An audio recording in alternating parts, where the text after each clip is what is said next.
Malaysia yang bertunjangkan industri hutang atau amalan riba telah mengundang tahap kemiskinan yang tenat dalam kalangan rakyat Malaysia. Uish, riba? Nak pergi search sikit lah. Kok dapat tahu lagi banyak ke pasal riba ni?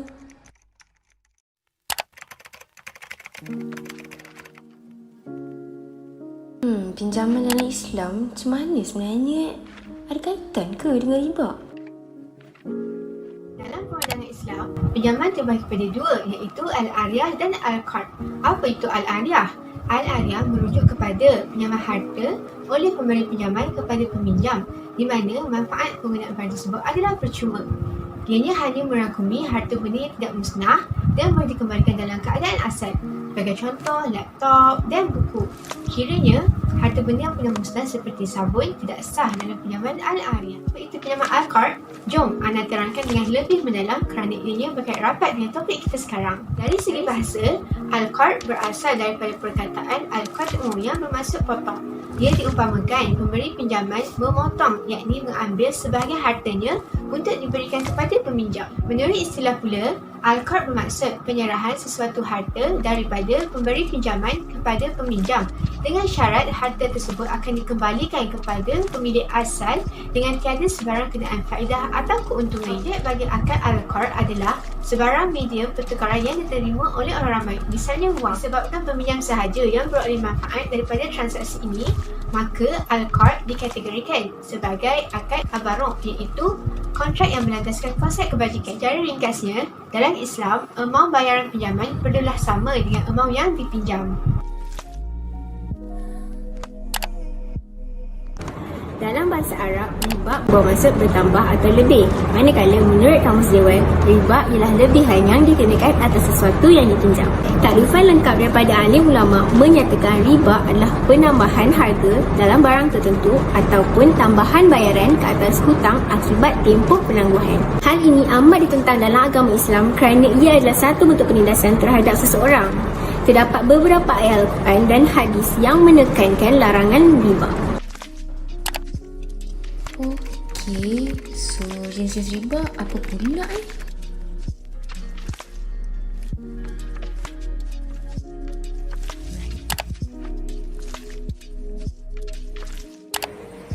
Okey, baiklah. Jenis riba. Secara umumnya, riba boleh terbagi kepada dua, iaitu riba al-buyu' dan riba al-duyun.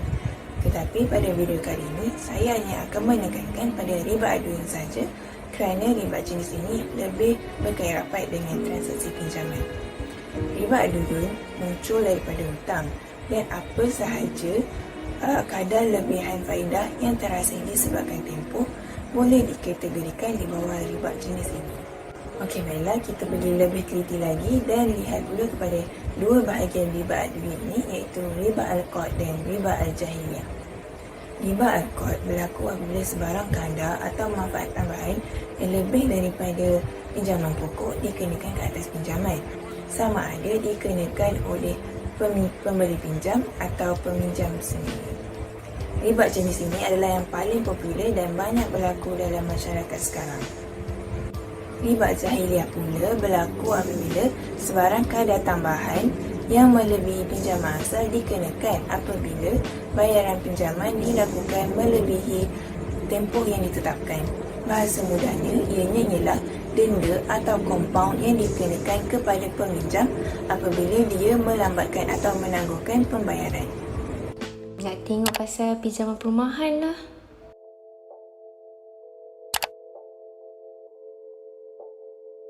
Pinjaman perumahan boleh dibagikan kepada dua. Yang pertama, pinjaman perumahan konvensional yang ditawarkan oleh bank-bank konvensional seperti Alliance Bank dan M-Bank. Yang kedua, pinjaman perumahan Islamik yang ditawarkan oleh bank-bank Islamik di Malaysia seperti Bank Muamalat dan Bank Islam. Terdapat 5 aspek di bawah pinjaman perumahan konvensional. Yang pertama adalah keuntungan yang dikawal oleh pihak bank melalui kadar faedah yang dikenakan terhadap individu. Yang kedua adalah cara pembayaran, iaitu secara ansuran dan merangkumi jumlah faedah yang perlu dibayar. Yang ketiga adalah faedah, iaitu kos pinjaman atau sewa atas jumlah pinjaman yang dikenakan kepada individu dan merupakan bukti bahawa adanya riba dalam jenis pinjaman ini. Yang keempat adalah kadar faedah yang bergantung kepada kadar tawaran antara bank Kuala Lumpur. Terakhir sekali adalah jumlah faedah yang bergantung kepada tempoh pembayaran prinsipal dan kadar faedah yang dikenakan oleh pihak bank. Kadar faedah yang tinggi telah menyebabkan sebuah isu yang kritikal di Malaysia. Pada 2018, Datuk Seri Zahid Hamidi telah membuat kenyataan bahawa kadar faedah yang tinggi dalam pinjaman rumah telah menyebabkan beban kewangan terhadap rakyat. Oleh itu, pihak kerajaan telah menyusulkan supaya kadar faedah diturunkan, namun ia harus kekal pada tahap yang kompetitif.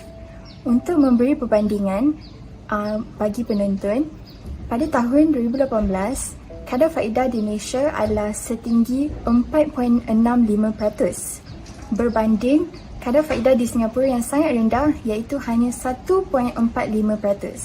Hal ini telah menyebabkan banyak unit rumah pada tahun tersebut tidak terjual, iaitu hampir 14,000 unit rumah.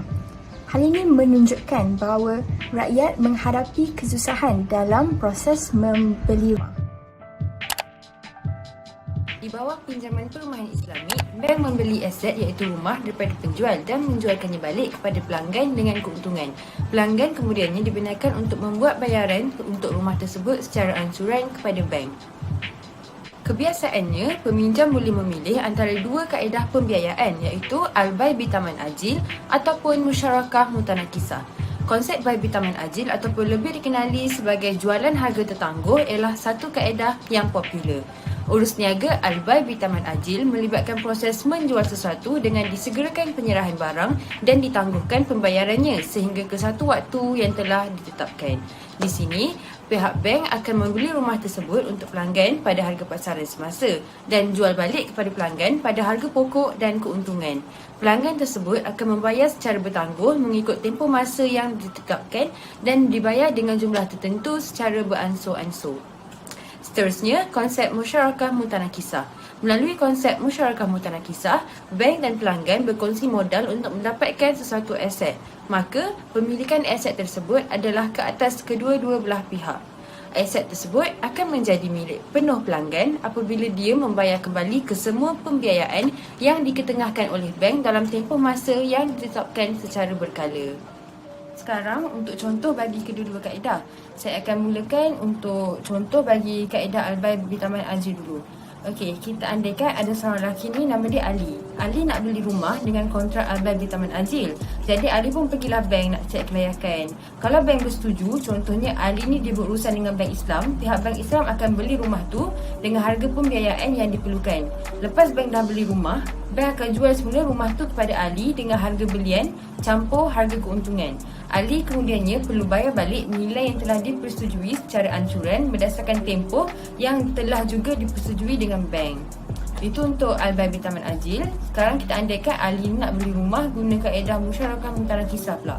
Okey, contoh Ali pun pergilah bank, dia mohon pembiayaan atas kontrak musyarakah mutanakisah. Jadinya, Ali kena bayar 10% harga rumah tersebut sebagai deposit, baki sebanyak 90% akan dibayar oleh bank.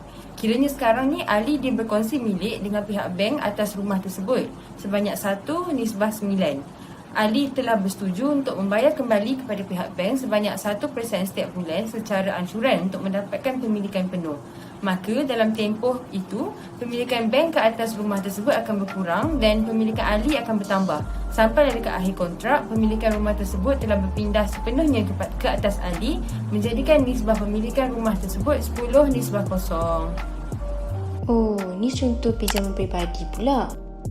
Masyarakat kini memilih jalan untuk menyelesaikan masalah kewangan dengan membuat pinjaman peribadi. Hal ini kerana ia sangat fleksibel dan tidak memerlukan sagaran.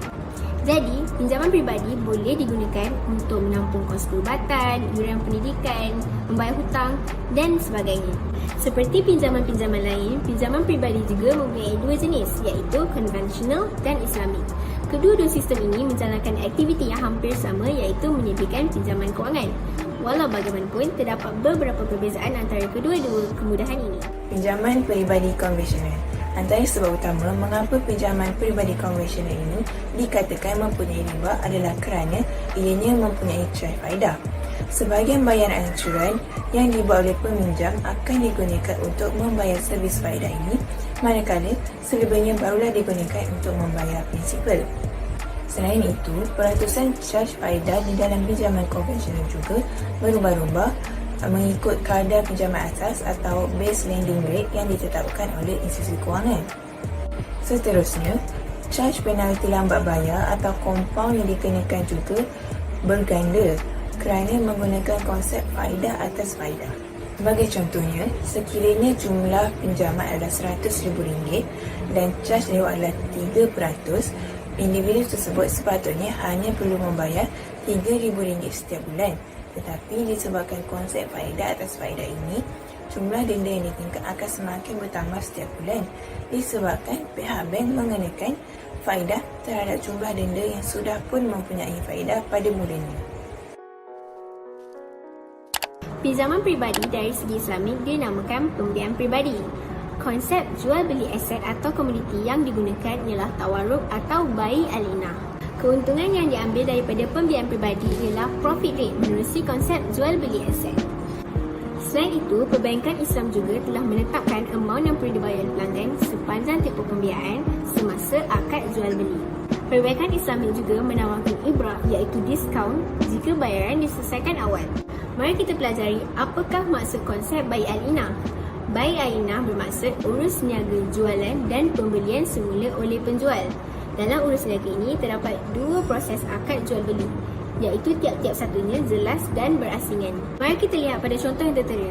Pada transaksi pertama, penjual iaitu bank akan menjual aset kepada pelanggan dengan harga RM200,000 dan pelanggan perlu membayar dengan harga yang sama secara tanggung. Pada transaksi kedua, bank akan membeli semula aset tersebut daripada pelanggan dengan harga yang lebih rendah iaitu RM150,000. Kesimpulannya, perbezaan harga tunai dan harga tangguh ialah kadar keuntungan ataupun profit rate yang terhasil daripada jualan aset tersebut. Kejap. Pinjaman kereta pun ada riba ke? Kebiasaannya, pinjaman konvensional bagi kenderaan dikenali sebagai pinjaman sewa beli ataupun yang sering kita dengar ialah hire purchase. Dalam kontrak ini, si pelanggan akan menyewa terlebih dahulu kenderaan dengan pihak bank dan membuat bayaran ansuran bulanan seperti yang dipersetujui dalam perjanjian. Manakala, bank pula yang memberi pinjaman mempunyai hak milik kekal ke atas kenderaan tersebut. Walau bagaimanapun, si pelanggan masih bertanggungjawab ke atas hal-hal penyelenggaraan kereta seperti servis kereta dan lain-lain. Jadi, pelanggan akan memiliki kenderaan tersebut secara sah hanya apabila mereka berjaya menjelaskan sepenuhnya jumlah pinjaman dalam tempoh masa yang ditetapkan. Tapi, bayaran ansuran yang perlu dibayar oleh pelanggan termasuk kadar faedah. Apa itu kadar faedah? Kadar faedah ialah sebuah charge yang dikenakan oleh pihak bank. Jom kita lihat dengan lebih mendalam cara pengiraan pinjaman konvensional bagi kereta. Okey, kita andaikan saya sendiri nak beli kereta tu. Jadi, kereta tersebut bernilai RM50,000. Untuk membuat pinjaman dengan pihak bank, saya perlu membayar wang pendahuluan sebanyak 10%. Maka, jumlah pinjaman saya dengan pihak bank adalah RM45,000 dalam jangka masa 4 tahun dan saya juga dikenakan faedah sebanyak 4% setahun. Setelah membuat pengiraan, jumlah pinjaman yang saya perlu bayar kepada pihak bank adalah RM52,200. Di sinilah timbulnya riba di mana pada awalnya saya hanya meminjam RM40,000. Namun saya perlu membayar kepada pihak bank RM52,200. Jadi, peningkatan RM7,200 itu adalah dikira sebagai riba.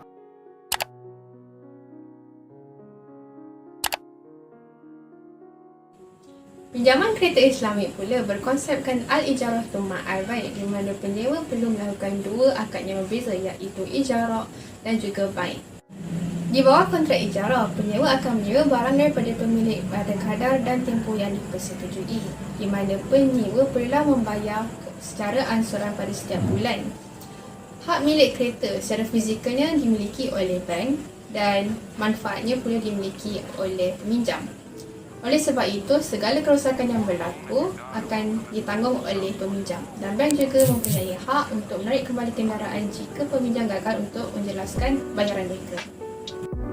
Jadi, apakah yang berbeza antara sewa beli konvensional dan sewa beli Islamik? Sewa beli konvensional menggabungkan semua kontrak di bawah satu akad, manakala sewa beli Islamik pula tidak menggabungkan kontrak tersebut di dalam satu akad dan membezakan mereka kepada dua. Okey, nak tengok saya kasi rimba lah. Bahaya tak yang agak-agak?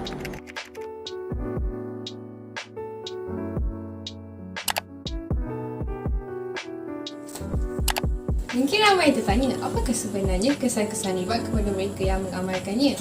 Jadi, kepada masyarakat, salah satu kesannya ialah peningkatan kos sara hidup rakyat. Hal ini adalah kerana peminjam terpaksa membayar pinjaman mereka secara berlebihan menyebabkan hidup mereka lebih sukar. Sebagai contoh, perkara ini diamalkan di Amerika Syarikat dan juga Jepun. Bagi statistik di Jepun, kita melihat bahawa bayaran bagi baki pinjaman perumahan meningkat dengan mendadak dari tahun 2000 hingga ke tahun 2020, menunjukkan bahawa hutang yang perlu dibayar oleh mereka meningkat dan menyerahkan mereka untuk bayar hutang.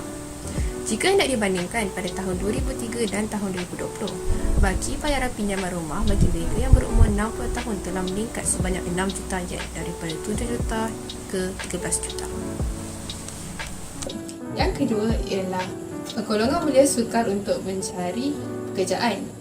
Perkara ini adalah kerana sesetengah syarikat akan menghadapi krisis kewangan disebabkan riba, menyebabkan mereka sukar untuk memberi pekerjaan kepada golongan belia. Dari aspek Islam pula, ini telah dibuktikan di dalam surah Al-Baqarah ayat 275 bahawa mereka yang melakukan riba akan menjadi salah satu penghuni neraka. Yang kedua, mereka juga akan hilang keberkatan hidup di dunia, di mana harta-harta mereka akan mudah hilang dan akan digunakan ke arah jalan maksiat. Dan akhir sekali, mereka juga akan hilang keberkatan hidup di akhirat, di mana segala kebaikan mereka tidak akan diterima oleh Allah Subhanahu Wa Taala dan segala dosa-dosa riba mereka yang seakan-akan seperti mereka telah melakukan zina bersama ibu bapa mereka dan juga yang lebih berat daripada 36 kali zina. 6 hours later. Assalamualaikum Ustazah. Waalaikumsalam. Saya nak tanya, apakah hukum menggunakan barang yang dibeli dengan unsur riba? Contohnya macam sebelum ni, saya dah pernah buat pinjaman kereta konvensional tau. Jadi, adakah barang tersebut haram untuk saya gunakan? Sebenarnya, walaupun perbuatan membuat pinjaman yang berunsurkan riba ini haram, dosa pengharaman ini cuma berkait dengan pinjaman duit riba ini buat. So, barang yang awak beli guna hasil duit riba ni still jadi milik awak dan awak masih boleh gunakan. Cumanya, lepas ni beringatlah ya, jangan membuat pinjaman yang berunsurkan riba lagi. Baiklah, terima kasih Ustazah. Assalamualaikum. Waalaikumsalam. Baiklah semua, sebagai rumusan, sebenarnya masih ramai lagi umat Islam yang memilih skim pinjaman yang mempunyai unsur riba. Mungkin kerana mereka kurang faham akan konsep riba itu sendiri atau merasakan skim konvensional lebih menarik. Padahal terdapat banyak unsur-unsur penindasan dalam skim tersebut.